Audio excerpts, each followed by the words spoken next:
Hello students, ED online classes में आप लोगों का स्वागत है। तो सबसे पहले स्टूडेंट, आप लोग सभी स्टूडेंट्स के लिए गुड न्यूज़ भी है। जितने भी हमारे इलेक्ट्रॉनिक्स के स्टूडेंट हैं या फिर बीएससी आईटी या बीटेक कंप्यूटर साइंस और बीटेक इंफॉर्मेशन टेक्नोलॉजी ब्रांचेस की अगर मैं बात करता हूं, और बीएससी के लिए जिनमें आप लोगों का जिनका सब्जेक्ट फिजिक्स और मैथ्स है, तो सभी स्टूडेंट्स के लिए बहुत अच्छी एक खुशखबरी भी है स्टूडेंट। काफ़ी स्टूडेंट्स आप लोगों को पता भी होगा, ठीक है, काफ़ी स्टूडेंट्स ने सुन भी लिया होगा कि एसएससी आईएमडी जिसका वेट हम लोग काफ़ी लंबे टाइम से कर रहे थे, ठीक है, वो रिक्रूटमेंट आउट हो चुका है स्टूडेंट। आपकी वैकेंसी निकल चुकी है। आपका जो लास्ट डेट स्टार्ट हो चुका है फॉर्म भरना, आप लोगों का लास्ट डेट जो आप लोगों का ऑनलाइन फीस पेमेंट का है वो आप लोगों का 20 अक्टूबर का डेट है आपका। तो सभी स्टूडेंट लास्ट डेट का इंतजार ना करें, आप लोग फॉर्म भरना स्टार्ट कर दें।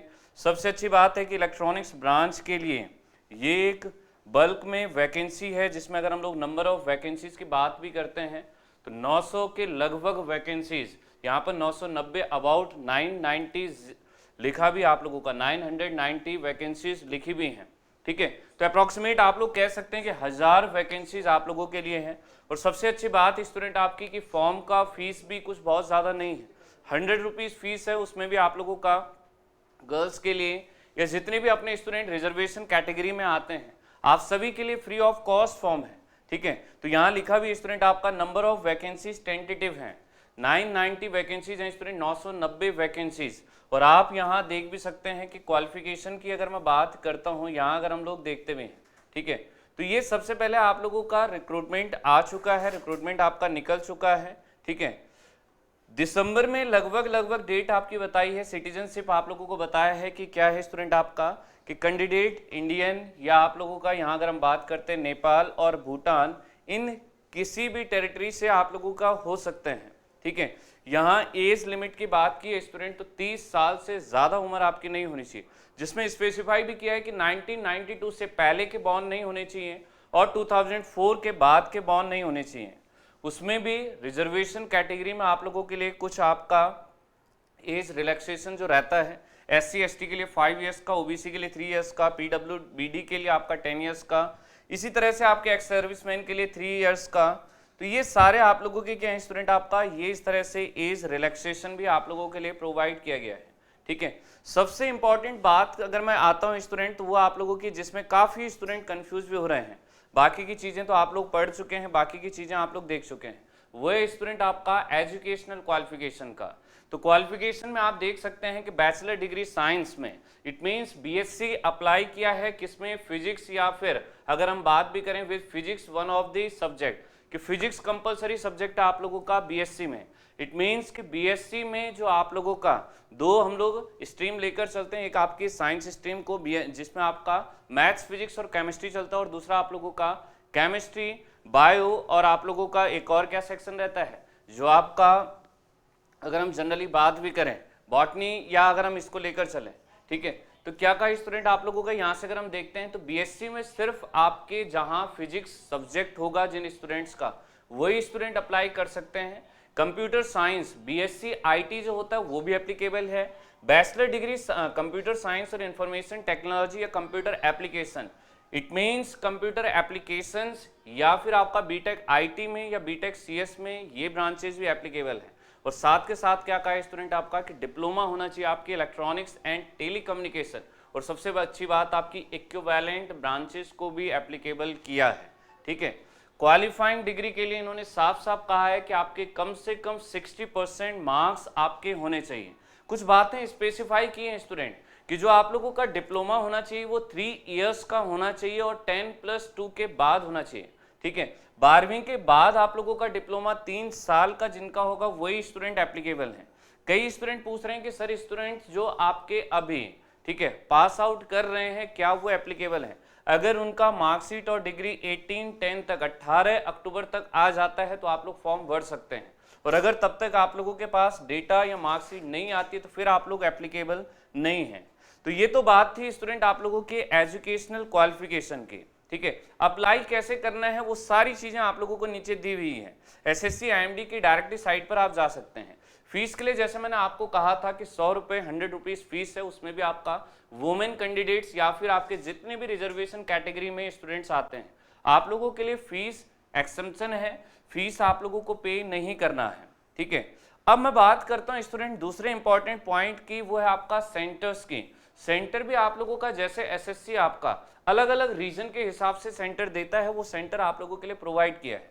जैसे अगर मैं बात करता हूँ, चाहे वो सेंट्रल रीजन है या नॉर्थन ईस्टर्न रीजन है या ईस्टर्न रीजन है, ठीक है, ये कर्नाटका रीजन है, केरला रीजन है, मध्य प्रदेश सब रीजन है, ठीक है। और अगर मैं अपनी बात करूं तो जो आपका नॉर्थन रीजन में आप लोगों का दिल्ली, राजस्थान, उत्तराखंड, तीन जो आप लोगों के स्टेट आते हैं, तो यहाँ सेंटर आपके चाहे वो देहरादून, हल्द्वानी, हरिद्वार, रुड़की, दिल्ली, अजमेर, ये सारे सेंटर्स आपके हर स्टेट में लगभग आपको नियर बाई सेंटर्स आपको आराम से मिल जाएंगे, ठीक है। अब नेक्स्ट इंपॉर्टेंट बात मैं करता हूं स्टूडेंट, वो आपका एग्जामिनेशन पैटर्न, ठीक है। सबसे अच्छी बात है कि कई स्टूडेंट इस टाइम पर डीआरडीओ के एग्जाम के लिए भी तैयारी कर रहे हैं और वो आप लोगों को बहुत फायदा भी देने वाला है। बस अंतर क्या है कि डीआरडीओ आपके दो सेपरेट एग्जाम करवा रहा है, जिसमें आपका फर्स्ट पार्ट में आप लोगों का सिर्फ नॉन टेक सेम सिलेबस के साथ आना है और फिर जो स्टूडेंट क्वालिफाई करेंगे वो मेंस में जाएंगे।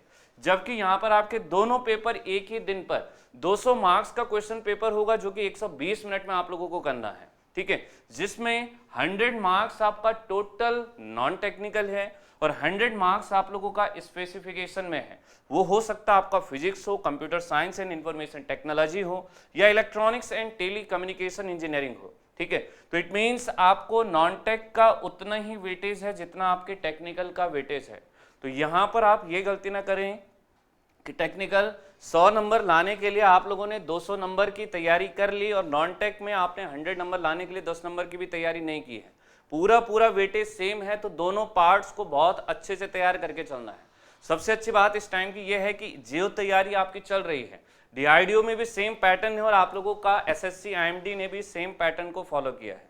अगली बात आती है स्टूडेंट आप लोगों के सिलेबस की, ठीक है। तो सिलेबस की अगर मैं बात करता हूं तो इंजीनियरिंग में सबसे बड़ी बात है कि सिर्फ आईटी और आपके इलेक्ट्रॉनिक्स ब्रांच को ही एप्लीकेबल करवाया है, ठीक है, अप्लाइड करवाया है।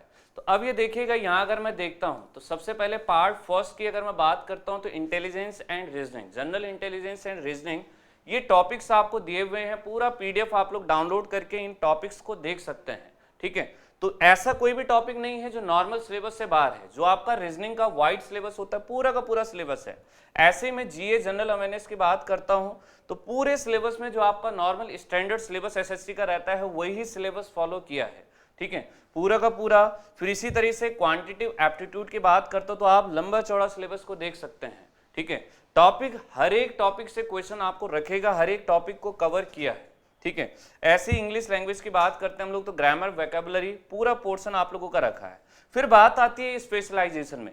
अगर जो स्टूडेंट बीएससी वाले हैं तो आप लोगों को फिजिक्स का पूरा पार्ट, चाहे वो मैकेनिक्स का है, थर्मल फिजिक्स का है या वेव ऑप्टिक्स का है आपका, वेव एंड ये ऑप्टिक्स का आपका, इलेक्ट्रिसिटी का है या फिर एटॉमिक स्ट्रक्चर का है, इलेक्ट्रॉनिक्स है आप लोगों का, या फिर कैलकुलस है, लीनियर अलजेब्रा है, वेक्टर अलजेब्रा है, ठीक है। तो लास्ट के दो पार्ट आप देख रहे होंगे कि बीएससी में जिस स्टूडेंट का फिजिक्स सब्जेक्ट होगा उसका मैथ सब्जेक्ट भी होगा, तो वो चीजें आपकी यहाँ पर है।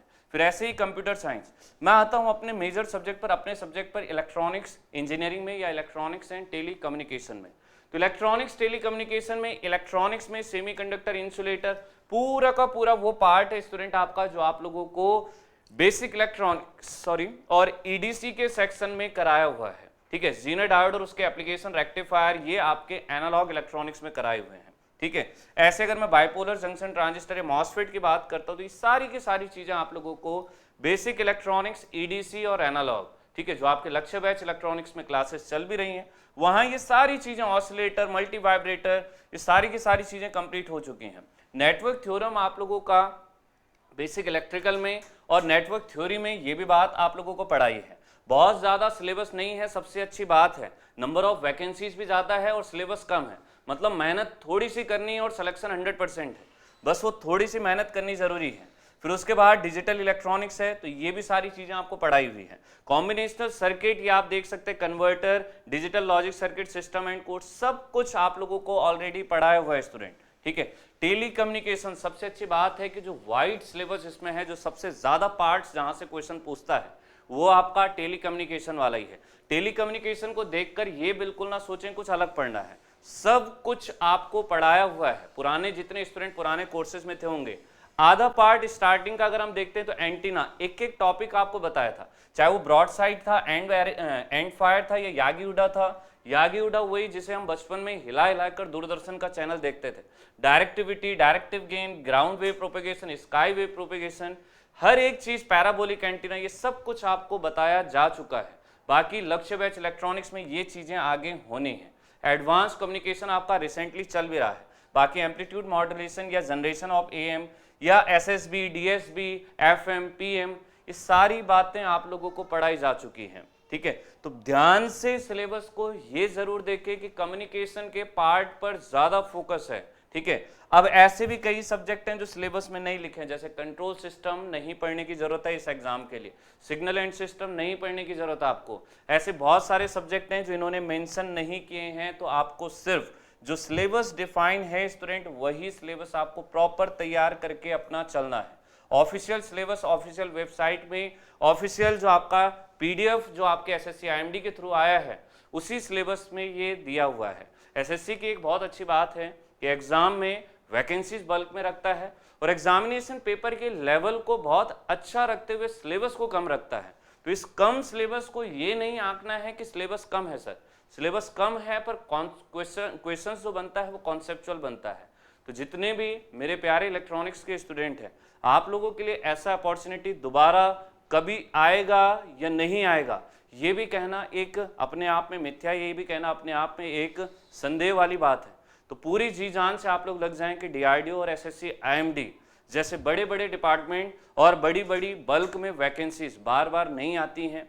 दोनों के लिए एग्जामिनेशन पैटर्न सेम है, सबसे अच्छी बात है। आपको कुछ तैयारी अलग नहीं करनी है, उतना ही नॉन टेक यहाँ भी पढ़ना है, उतना ही वहाँ भी पढ़ना है, टेक्निकल भी देना है तो दोनों में देना है। तो इसलिए प्रॉपर अच्छे से तैयारी करें, कोशिश करें कि सिलेक्शन दोनों डिपार्टमेंट्स में हो। आप बाद में ये सोचें कि मुझे ज्वाइन क्या करना है, ऐसा ना हो कि एक एग्जाम होने के बाद आप ये सोचें कि दूसरे एग्जाम की तैयारी करता हूँ, बिल्कुल नहीं। आपको पूरी कोशिश करनी है कि सिलेक्शन नाम आपका दोनों एग्जाम के लिस्ट में, दोनों एग्जाम के रिजल्ट की लिस्ट में जरूर हो। तो अच्छे से लग जाएं। सबसे पहली बात, फॉर्म को टाइम से भरें, सेंटर अपने नियर अबाउट जो भी है आपका वो सेंटर आप लोग चूज करें।